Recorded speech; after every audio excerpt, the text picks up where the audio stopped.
গণ অধিকার পরিষদ জাতীয় পার্টির কার্যালয়কে কেন্দ্র করে যা করতে গিয়েছিল, পরবর্তীতে আইনশৃঙ্খলা রক্ষাকারী বাহিনী, পুলিশ, সেনাবাহিনী উভয়ের প্রহারে ভিপি নুরুল হক নূর যেভাবে আহত হয়েছেন সেটা, এবং জাতীয় পার্টি নিষিদ্ধ বা নির্বাচন কেন্দ্রিক সংকট তৈরির চেষ্টা নিয়ে সকালে একটা ভিডিও দিয়েছিলাম। কিন্তু সেই ভিডিওটা যখন রেকর্ড করছি সেই সময়টায় আমার কাছে আমার ওই ভিডিওটা আমার দেখা হয়নি বা ওই তথ্য ছিল না কোন প্রেক্ষাপটে, কোন পরিস্থিতিতে নুরুল হক নূরের উপরে চড়াও হয়েছিল আইনশৃঙ্খলা রক্ষাকারী বাহিনীর সদস্যরা। আমি ভিডিওটা দেখলাম এবং আমি খুব স্তম্ভিত হয়েছি বর্তমান সরকারের সময়ে এই ধরনের একটা ঘটনা ঘটতে পারে সেটা নিয়ে। এবং এখন পর্যন্ত বেশ অনেক ঘন্টা পার হয়ে গেল, প্রায় 24 ঘন্টার কাছাকাছি পার হয়ে যাওয়ার পরও তেমন কোনো পদক্ষেপ সরকারের দিক থেকে দেখিনি আমরা। কারণ আমাদের কাছে ভিডিও আছে, কারা কারা জড়িত আছেন সব দেখা যাচ্ছে। মানে নূরের উপরে যখন হামলা হয়, এর আগে অনেকগুলো প্রেক্ষাপট আছে, অনেক ঘটনা আছে, আমি সব সরিয়ে রাখছি।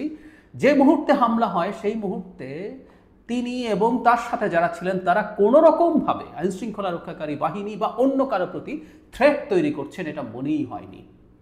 আমাদের বাহিনীগুলো বহু সময় এটা হয়েছে যে ভিড় থেকে কাউকে ধরে এনে পেটাচ্ছে, কাউকে বল প্রয়োগ করার ক্ষমতা, পেটানোর ক্ষমতা আইনশৃঙ্খলা রক্ষাকারী বাহিনীর আছে। সেটা যদি কখনো এরকম হয় তারা নিজেরা থ্রেটেন্ড হন অথবা জানমালের ক্ষতি করছে অন্য কেউ, সেই ক্ষেত্রে তাদেরকে ছত্রভঙ্গ করার জন্য নূর এবং তার দলের লোকজন যে মুহূর্তে নূরকে পেটানো শুরু হয় সেই মুহূর্তে কেউই সেই প্রেক্ষাপটে, সেই পরিস্থিতিতে ছিলেন না। সুতরাং নূরের ওপরে এই যে বল প্রয়োগ, ডিসপ্রপোর্শনেট বল প্রয়োগ, মারাত্মক বল প্রয়োগ হয়েছে, এটার তীব্র নিন্দা সকালেও জানিয়েছে, আবার জানাচ্ছে। কিন্তু এই যে ভিডিও আছে এরপরই খুব দ্রুত জড়িতদের বিরুদ্ধে, ওখানে শুধু যারা পিটিয়েছেন তারা না, ওখানে দায়িত্বশীল অফিসার যারা পুলিশ এবং সেনাবাহিনীতে ছিলেন তাদের বিরুদ্ধে ব্যবস্থা নেওয়াটা খুবই জরুরি, এবং সেটা এর মধ্যেই ভিজিবল হয়ে ওঠা উচিত ছিল। এটা শুধু নূর না, মানে ইভেন নূর তো আমাদের এই গণতন্ত্রের লড়াইয়ের পক্ষের মানুষ। দীর্ঘদিন থেকে তিনি মাঠে থেকেছেন, লড়াই করেছেন, মার খেয়েছেন, ছাত্রলীগের, পুলিশের প্রচুর মার খেয়েছেন। এর বাইরেও কেউ, মানে আমরা ধরলাম আওয়ামী লীগের কেউ অবৈধ কিছু করছে, তাকে পুলিশ ধরে ফেলতে পেরেছে, ধরে ফেলার পরও পুলিশ তাকে আর বল প্রয়োগ করতে পারে না। আমরা এই মানবাধিকারের কথা বলি, আওয়ামী লীগের জন্যও বলি। সেই ক্ষেত্রে তাকে আইনের হাতে সোপর্দ করতে হবে, বিচারের আওতায় নিয়ে যেতে হবে। আমি সত্যিকার অর্থেই জানি এবং আমি সত্যিকার অর্থে বিশ্বাস করি গতদিন গণ অধিকার পরিষদ যে কর্মসূচি দিয়েছে এটা অত্যন্ত হঠকারী সিদ্ধান্ত ছিল। এই অধিকার তাদের নেই, আমি সকালে ভিডিওতে বলেছি, আপনারা অনেকে পছন্দ করেন নাই, আমি তারপরও বলছি এই অধিকার তাদের নেই যে তারা জাতীয় পার্টির অফিসের ওখানে গিয়ে হাঙ্গামা করবেন, ঘেরাও করবেন বা ওখানে উত্তেজনাকর স্লোগান দেবেন। তারা নিষিদ্ধতা যদি চান সেটার জন্য প্রসেস আছে, তারা প্রয়োজনে সরকারের উপরে চাপ প্রয়োগ করবেন এটার জন্য। কিন্তু তারা জাতীয় পার্টির সাথে এক ধরনের সংঘাতময় পরিস্থিতি তৈরি করেছে, কোনো সন্দেহ নাই। সুতরাং এই দায় তাদেরকে নিতে হবে। কিন্তু সেইটার পরও বলছি, যেভাবে যে পরিস্থিতিতে এই ঘটনা ঘটলো, ইভেন পেটানোর ঘটনাটা জাতীয় পার্টির ওখানেও হয়নি, গণ অধিকার পরিষদের অফিসের সেই জায়গাতে হয়েছে। এবং আমি আরেকটা ভিডিও দেখলাম, কেউ ক্লেম করছেন এটা যে সেনাবাহিনী এবং পুলিশ তাদের কার্যালয়ে ঢুকে ওখানেও অনেককে পিটিয়েছে। তাতে একটা জিনিস মনে হবার যৌক্তিক কারণ আছে, কোনো ধরনের ক্ষোভ তাদের উপরে মানে কারো না কারো হয়ে এই ক্ষোভটা একরকম উগরে দেওয়ার চেষ্টা হয়েছে, এরকম মনে হতে পারে।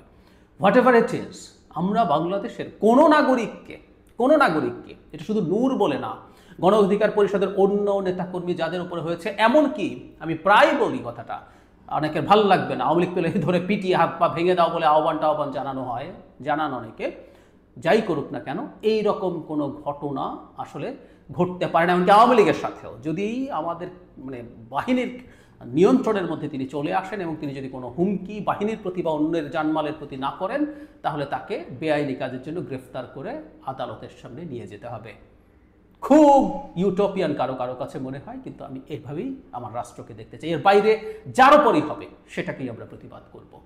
জনাব নূর নানান রকম হুমকি ধামকির শিকার হচ্ছিলেন অনেকের কাছ থেকে, কোনো সন্দেহ নেই। খুবই ইনফ্লুয়েন্সিয়াল সোশ্যাল মিডিয়া ইনফ্লুয়েন্সাররা তাকে নানাভাবে ভিলিফাই করার চেষ্টা করেছেন, তাকে হুমকি দিয়েছেন, অনেক কিছু আছে, সব কিছু তলিয়ে দেখা দরকার বলে আমি মনে করি। কিন্তু তার আগে যারা এই ইনস্ট্যান্ট কাজটা ইনভলভড হয়েছে তাদের বিরুদ্ধে খুব দ্রুত ব্যবস্থা নেওয়া উচিত ছিল। তাতে অন্তত সরকার বোঝাতে পারত যে তারা অন্তত এই ধরনের কোনো কিছু ঘটতে দিতে চায় না। কিন্তু বরাবরের মতোই দেখবো ধরনের কথাবার্তাই বলা হচ্ছে, বিবৃতি হচ্ছে। সরকার নিন্দা জানাচ্ছে সরকারের মানুষজন, এবং কেউ কেউ বলছেন যে তারা এটা নিয়ে তদন্ত করে ব্যবস্থা নিতে যাচ্ছেন, কিন্তু ইমিডিয়েট এই ধরনের স্টেপ না নেওয়া খুবই দুঃখজনক, খুবই দুঃখজনক।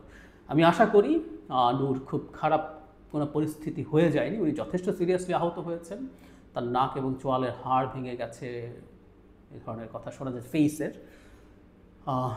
উই হোপ উনি কোনো মেজর ক্ষয়ক্ষতি ছাড়া আমাদের মাঝে ফিরে আসবেন।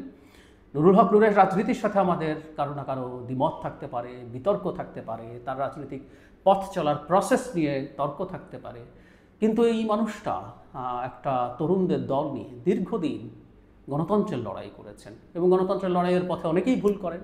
5 আগস্টের পরবর্তী সময়ে নূরের অবস্থান আমার কাছে ব্যক্তিগতভাবে অনেক সময় ভুল মনে হয়েছে, কিন্তু তারপরও এটা আমাদের গণতান্ত্রিক মতানৈক্য, এটা নিয়ে আমরা ডিবেট করব। আমি নূরের সাথে কখনো দেখা হলে আমি ব্যক্তিগতভাবেও তাকে বলেছি যে তুমি এমন করছো কেন, এটা আমার সাথে দ্বিমত আছে, ওর সাথে আমার ওই সম্পর্ক আছে বলে, কিন্তু এইরকম কোনো ঘটনা ঘটবে এটা আমরা কোনোভাবেই মেনে নিতে পারি না। হাসিনা উত্তর বাংলাদেশে এই ঘটনা ঘটবে এটা মেনে নেওয়া যায় না, কোনোভাবেই না।